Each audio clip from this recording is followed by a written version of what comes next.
J'invite à me rejoindre notre experte alimentation, Véronique Demierbe. On va parler café avec toi. Voilà un sujet qui me plaît, même si je sais que si tu abordes le sujet, c'est que je vais devoir changer des choses. Mais voilà. Bonjour Véronique, bienvenue à toi. Bonjour. Alors, on va parler café, mais pas n'importe quel café. On va parler Dolce Gusto, on va parler des capsules. Il y a Testachat à tester. C'est quoi exactement que vous avez fait autour de ces capsules? Oui, donc en fait, on a testé, on a analysé 13 marques différentes de capsules de type Lungo, donc uniquement les Lungo, pour les machines à café Dolce Gusto. Donc voilà, donc juste pour donner une idée, un café Lungo, c'est un café de 120 millilitres et donc ça correspond à cette tasse-là. Une tasse comme ça. Donc voilà. Le Lungo, c'est pas le grand mug, c'est pas un seau, c'est cette taille-là. C'est la petite, d'accord, moyenne tasse. Voilà. Et pour évaluer la qualité des capsules à café, on a pris en compte différents paramètres. Donc déjà, on a pris en compte l'étiquetage. Donc on a vérifié que pour chaque produit figuraient les mentions obligatoires sur l'étiquette. On a analysé le prix. On a aussi testé le goût. On a vérifié la quantité de café présente dans les capsules par rapport à ce qui était indiqué. Et on a aussi donner une évaluation par rapport à l'impact environnemental, mais des emballages uniquement. Oui. Et sinon, on a fait des tests en laboratoire pour plusieurs choses, donc des analyses chimiques pour vérifier que les paramètres répondaient bien aux critères légaux. Et donc, ça concernait tout ce qui est taux d'humidité, teneur en cendres et aussi la solubilité dans l'eau. Et donc, en fait, ça, c'est important parce que, par exemple, le taux d'humidité, un café qui aura un taux d'humidité important va se dégrader beaucoup plus vite. Oui. L'extraction dans l'eau, la solubilité dans l'eau, ça indique le fait qu'un café soit corsé ou non. Et la teneur en cendres, ça donne une indication sur la pureté du café. Parce un café non pur contiendra par exemple du sable ou de la terre. Donc voilà, il y a des critères légaux pour tout ça. Histoire de bien remplir la petite dosette, mais voilà. pas forcément avec du café. Et on a aussi analysé en laboratoire les contaminants, donc par exemple l'acrylamide, qui est une substance qui se produit lorsqu'on chauffe à haute température certains aliments, comme le café ou les pommes de terre, si tu te rappelles bien, oui, pour les frites. On a parlé des frites, oui, je sais. Voilà, et donc en fait, tous ces sujets super démoralisants, sur toutes les bonnes choses qu'on ne peut plus manger. Non, qu'on doit manger de manière raisonnable. Voilà, tout à fait. C'est toujours le même mot. Vous pouvez les retrouver évidemment sur le site de Testachat. Je plaisante, mais je suis assez d'accord avec toi. Oui. Et pour rappel, l'acrylamide, en fait, le problème de l'acrylamide, c'est que c'est une substance cancérigène. Et donc, c'est pour cette raison qu'on l'a dosée ici. Et on a également vérifié en laboratoire la présence d'ochratoxine A, qui est en fait une toxine qui est produite par certaines moisissures. D'accord.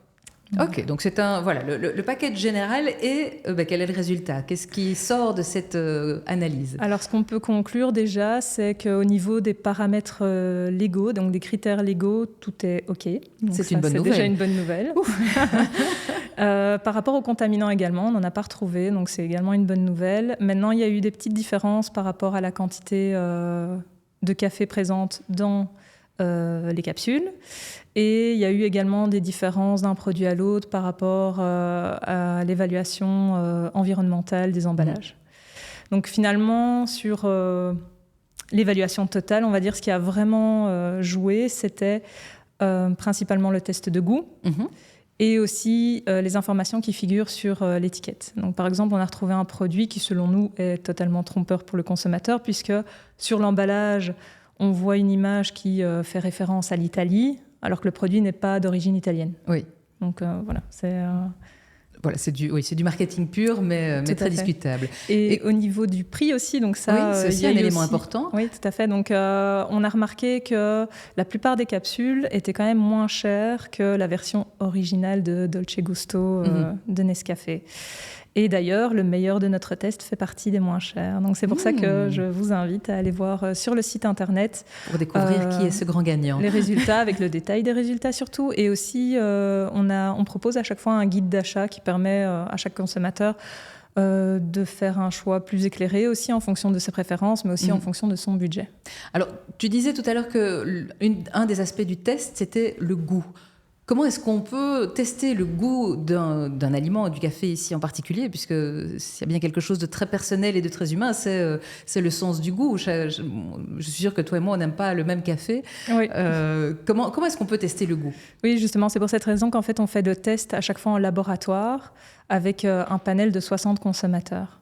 Et donc, les 60 consommateurs, en fait, doivent donner leur opinion. Ils doivent évaluer différents aspects comme le goût, l'aspect physique, l'odeur, l'intensité, les arômes. Et ils doivent également se prononcer sur le fait si oui ou non ils achèteraient ce produit ou s'ils le reconsommeraient. D'accord. Donc voilà. Et par rapport aux résultats du test de goût, donc on a aussi remarqué que 3 produits avaient obtenu un score relativement similaire à celui du Dolce Gusto. Donc ils étaient considérés comme bons par le panel de consommateurs. Et de façon générale, 2 cafés obtenaient une moins bonne note, donc était moins bon par rapport aux 11 autres. D'accord. Ok.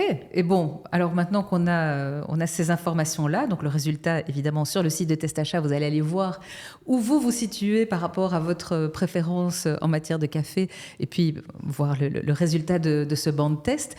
Maintenant, par rapport à la santé, la consommation de café, voilà, c'est bon, c'est pas bon. Est-ce qu'on peut en boire autant qu'on veut? Qu'est-ce que c'est beaucoup? Qu'est-ce que c'est trop?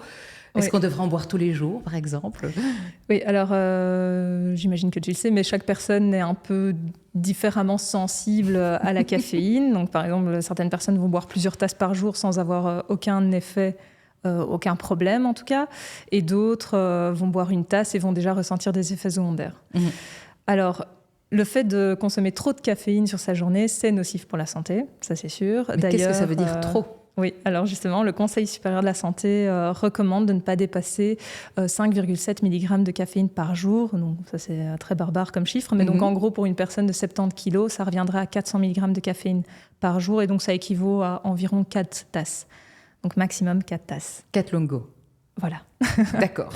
Pas des extra longos, pas des double expresso. J'allais dire, les doubles expresso, ça compte comme 1 ou comme 2? Ça compte comme 2. Ah zut alors.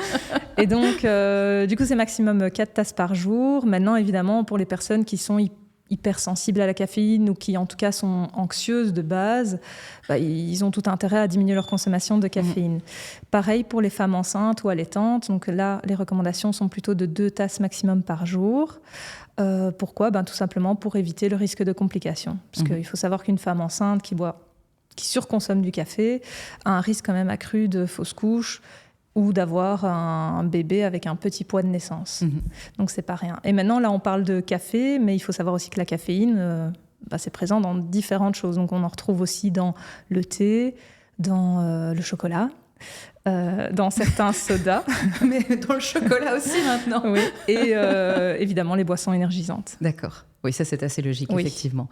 Avec la combinaison miraculeuse café-sucre, caféine-sucre, taurine, voilà, le cocktail détonnant par excellence. Ok, bon, il va falloir que je diminue un petit peu ma consommation de café, si j'ai bien compris.